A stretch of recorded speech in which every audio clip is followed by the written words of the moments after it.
Exploring the secret of success. 4C. Everything is towards his set goal. He is simply goal-driven and motivated. Pursuit. Living for a cause with all you have got, believing in that purpose and giving it all it takes to make it a reality. When I came into the ministry full-time, I said to myself, nobody in ministry part-time will beat me, no matter how intelligent he may be. Why? I was committed and determined to succeed at the shortest possible time. Success is not anywhere, it is in you and what you do with your purpose in life. He that tilleth his land shall be satisfied with bread, but he that followeth vain persons is void of understanding. The hand of the diligent shall bear rule, but the slothful shall be under tribute. The slothful man roasteth not that which he took in hunting, but the substance of a diligent man is precious. Proverbs 12:11, 24, 27. When you don't pursue your purpose, it fizzles out. Pursue your job. Go after it. It won't work until you work it. Pursue your purpose, persist in its pursuit and you will possess your desire.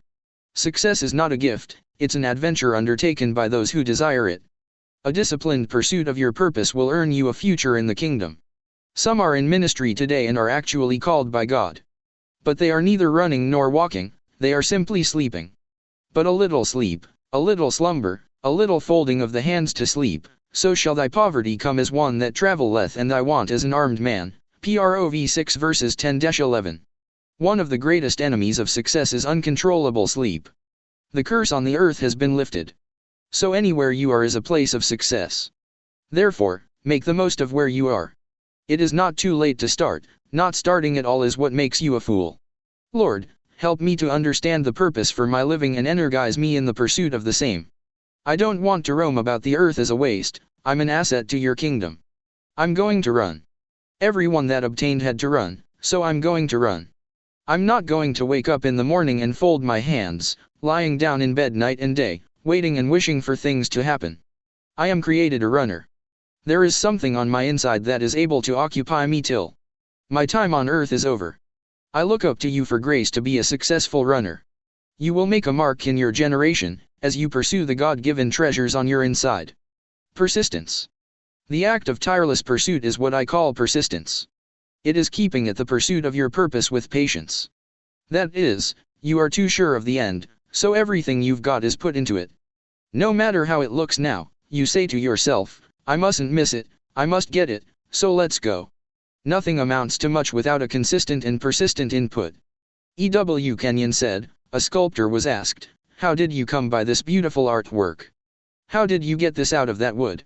He replied, I simply kept at it. Every precious thing takes its time. Rome was not built in a day, they say.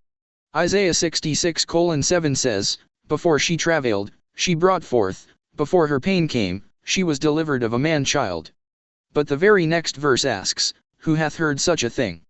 Who hath seen such things? Shall the earth be made to bring forth in one day? Or shall a nation be born at once? For as soon as Zion travailed, she brought forth her children. Isaiah 66:8. Hit and run people never make the race. It is hit and stick that makes it. Someone gave a very powerful illustration, which I love. He said when you strike a wall with a sledgehammer, it doesn't come down at the first strike. Perhaps it gives way at the 50th blow. But the 50th blow wasn't what actually brought the wall down. It was the cumulative effect of all the previous 49 blows. The 50th blow just happened to be the one that received the ovation. God has ordained every purpose in life to start as a baby, to grow into maturity, till it is finally set for exploit. No precious thing begins in its fullness. It starts as a seed and with a persistent pursuit, it explodes into that great thing God destined it to be.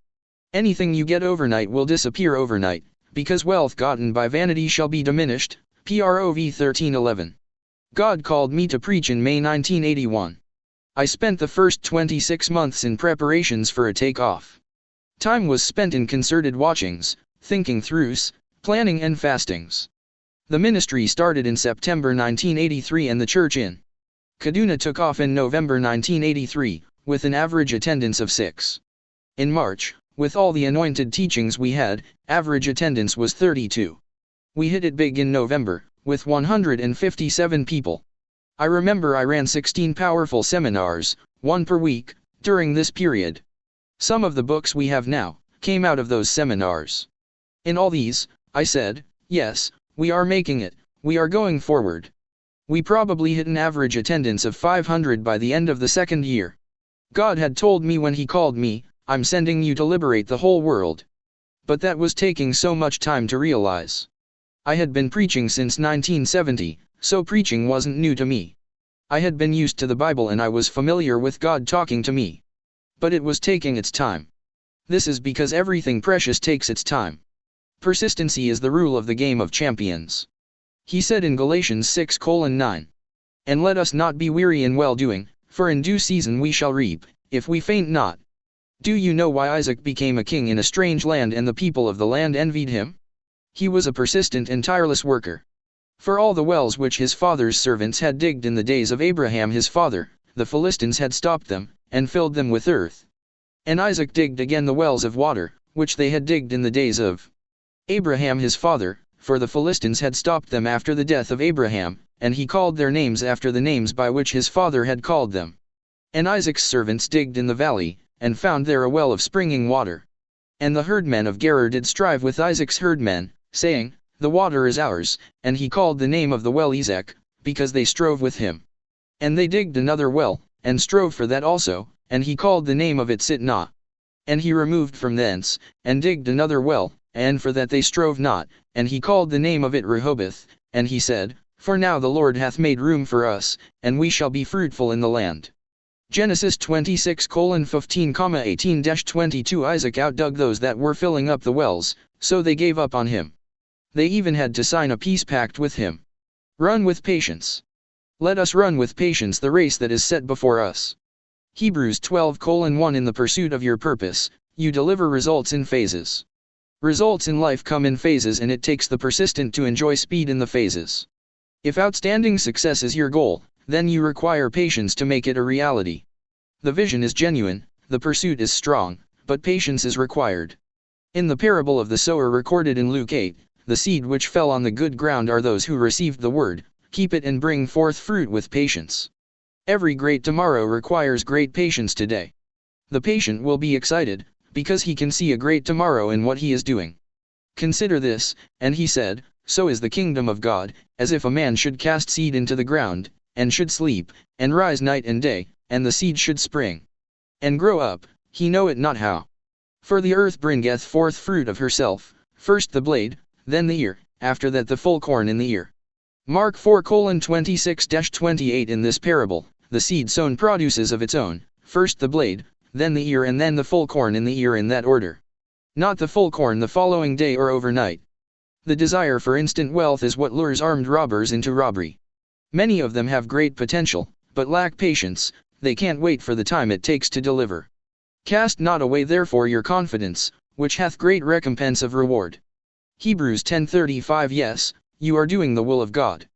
But you need patience. If you lack patience, you will be trapped in doubt, and when you give in to doubt, your destiny is doomed. James 1:7-8. Many are just about hitting it, then they withdraw.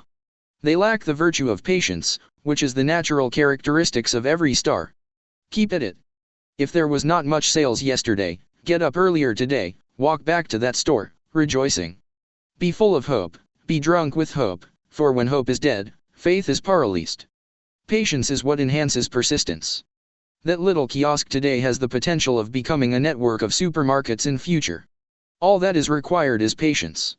For instance, when there were only 15 people in our church, I knew it was going to make waves in the world. When it rose to 40, I knew that wherever they talked about Jesus on the earth, our church would be a point of reference. It may not have looked like that to anybody else, but I kept saying those seemingly stupid things, because I could see them.